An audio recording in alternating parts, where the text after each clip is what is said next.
Hello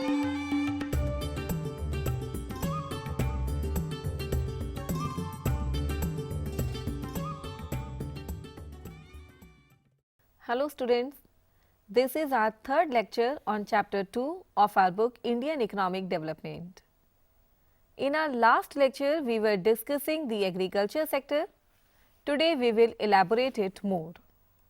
We will look here that what was happening at the time of independence in agriculture sector.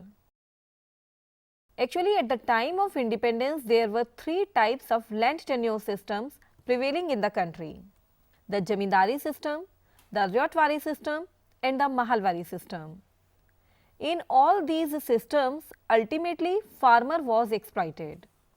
Only the method of collecting rent of land revenue was different. So many reforms took place. First among them is land reform. Land reforms is primarily concerned with change in ownership of land holdings, which can improve the performance of entire agriculture sector. Today, under the heading land reform, we have divided these reforms into 5 categories. First is abolition of intermediaries, second is land ceiling, third is regulation of rent, fourth is consolidation of land holdings and fifth is cooperative farming.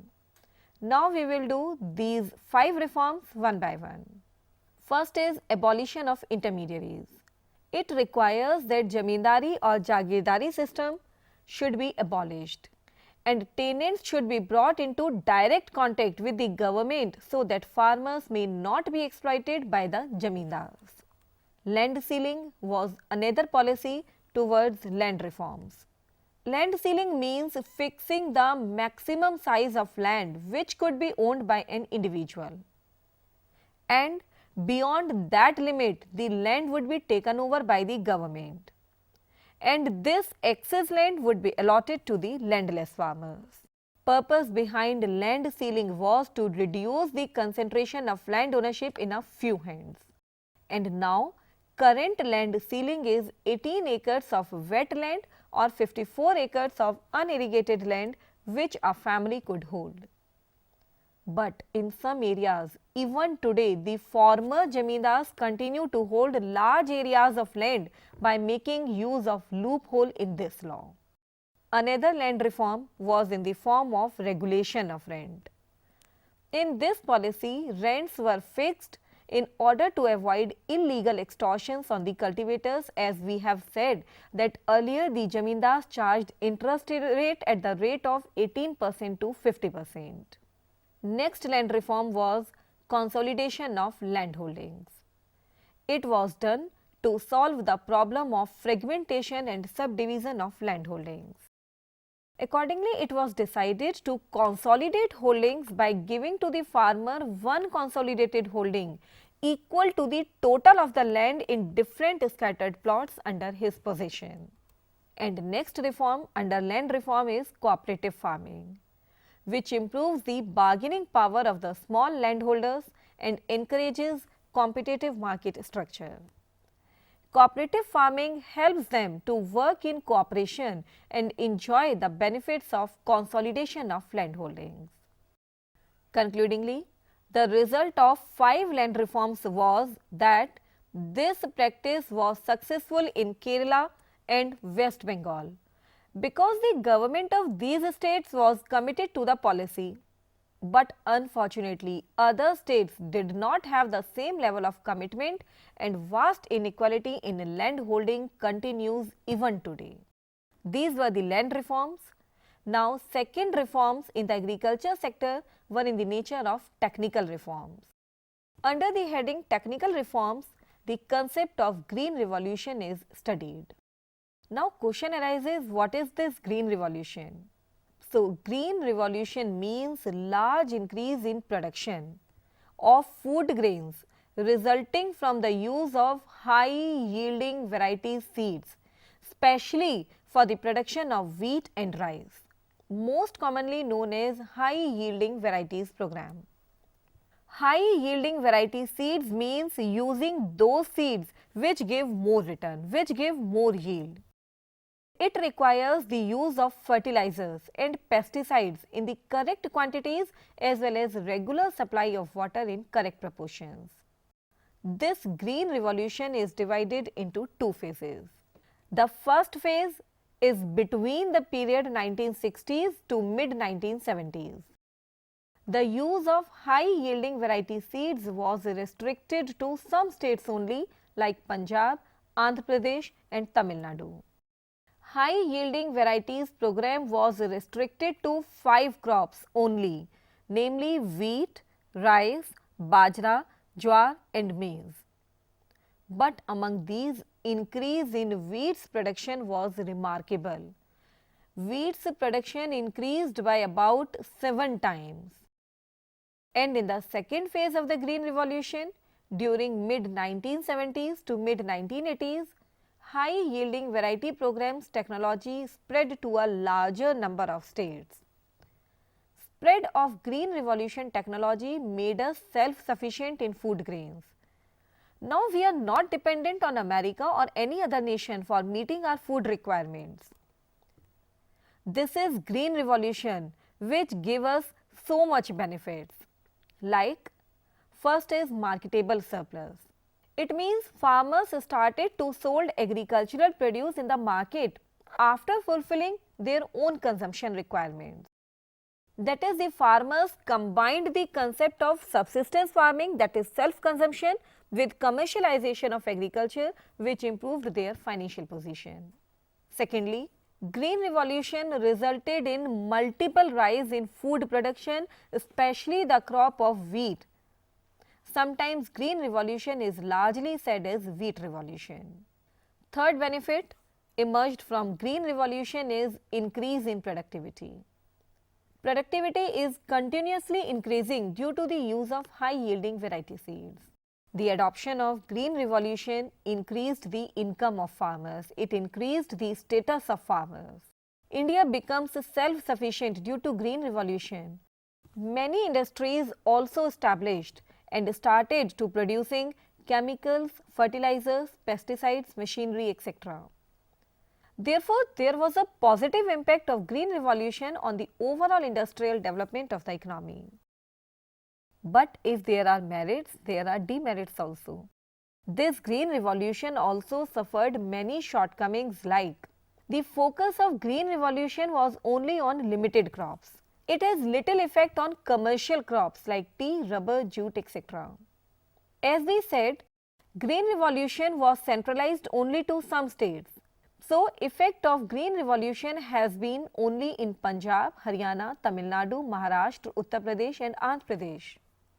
Green Revolution increased the income inequalities in the villages. The rich farmers earned more revenues as compared to poor farmers because of lack of funds with them. We were discussing the second reform in agriculture sector in the form of Green Revolution. First was land reform, second was technical reform in the form of Green Revolution. Now third reforms fall under the category of general reforms, which involves credit facilities to the agriculture sector, irrigation facilities, organized marketing system and minimum price. First, credit facilities. Credit facilities are in the form of financial reforms. National Bank for Agriculture and Rural Development, commonly known as NABARD, NABARD, was established in 1982 to provide loan and finance to farmers at cheaper rates. Commercial banks also started to cater to the needs of the farmers. At present, irrigational facilities cover 43% of land under cultivation as compared to only 15% in 1950. Dry farming techniques has also been encouraged and is in practice by many farmers. Because we have earlier said that about 60% of our crop was destroyed by floods because there were no dry farming techniques, but now we have. There are regular markets established in all the parts of the country. Government has set up market committees which help farmers to get remunerative price for their produce. In the minimum support price policy, as already discussed above, government guarantees a price higher than the market price, and if farmers are not able to sell their entire production at increased price, government offers to buy it at increased price. Government keeps this surplus in its stock and uses it during the time of emergencies like flood, famines, drought, earthquake, etc. During the period 1950s to 1990s, proportion of GDP contributed by agriculture declined significantly, but there was no decline in the population depending on it. That is, 67.5% population was dependent on agriculture in 1950 and 64.9% in 1990, approximately the same. So, this entire discussion was about the agriculture sector. Now, we will discuss some aspect of industrial sector. Because our Indian economy is divided into three occupational sector: primary sector, secondary sector and tertiary sector. Agriculture was the part of primary sector, now secondary sector. We will discuss why industrial sector is important for our economy.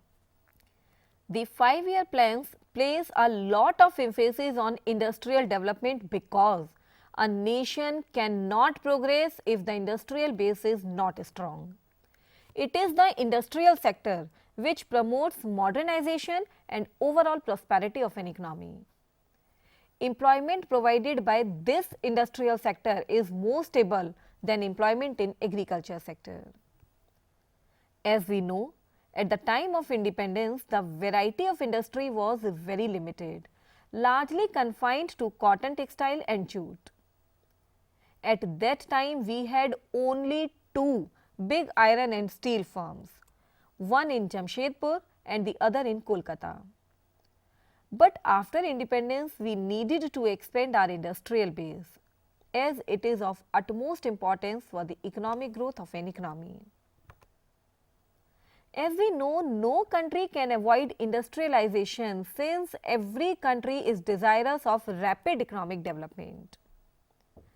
The economic history of advanced countries also shows that industrialization is the pre-requirement for rapid economic growth. The development of industries is important due to the following reasons. First, shifting from primary sector to secondary sector and tertiary sector is very important for economic growth of the nation, because agriculture is the main occupation of an underdeveloped country, not of developing or developed economy. Industrialization is important to solve the problem of disguised unemployment, which is a common feature of agriculture, and disguised unemployment is a waste of human energy. Therefore, it is urgent and necessary to go for industrialization. Industrialization is important to generate employment opportunities. We have to expand our industrial base so that excess labor force could be absorbed, as industrial provides stable employment than agricultural. It is industry that promotes modernization, growth, high national income and high per capita income. Industrialization is also important because with the growth of industrial sector, the basic infrastructure like road, dams, bankings also develop, which further fastens the growth rate of industrial development and growth of the whole economy. Due to industrialization, urbanization increases. Industries help in building a sound base for a self-reliant economy. Industries like electricity, communication, chemical industries help in achieving the objective of self-reliance. In India, our industrial sector is owned both by private sector and public sector. The policy makers thought that industries should not be left only in the hands of private sector as they were at the time of independence. So they thought that government should also have some control on industries. Role of government was considered important in industrial sector due to the following reasons. Motive of social justice and public welfare is not found in private sector as their ultimate goal is profit maximization. And this goal of profit maximization leads to income inequalities in the economy. And this income inequality retards the growth of economy. So, it was necessary that industrial sector should be given to public sector. In private sector, there was lack of capital to undertake investment. At the time of independence, Indian private industrialists did not have sufficient capital to invest in industrial project, due to which government had to undertake capital investment through public sector undertakings commonly known as PSUs. It shows that private and public sector are complementary in leading the path of progress. Only in the hands of private sector or only in the hands of public sector we can't progress. These both are complementary. Now, Industrial Policy Resolution IPR was passed in 1956. This IPR was the basis of second 5-year plan. The plan which tried to build the basis for a socialistic pattern of society. Features of IPR were that industries were classified into 3 categories as per Industrial Policy Resolution. In the first category, those industries fall which were exclusively owned by the government. That is, those industries which were reserved for the public sector. And these were 17, like atomic energy, railways, etc. But only 3 industries are reserved for public sector in the present era. In the second category of industries, those private industries fall which supplement the efforts of state sector. But for starting new units, government had sole responsibility. It included 12 industries like fertilizers, machine tools, etc. And lastly, in the third category, those industries fall which were owned by private sector. But these industries were under control of government through Industries Development and Regulation Act 1951. This was all the first feature of IPR, that is classification of industry. Now, the second feature of IPR is, no doubt, some industries could be owned by private sector, but still there was a need to obtain a license from government to start any industry.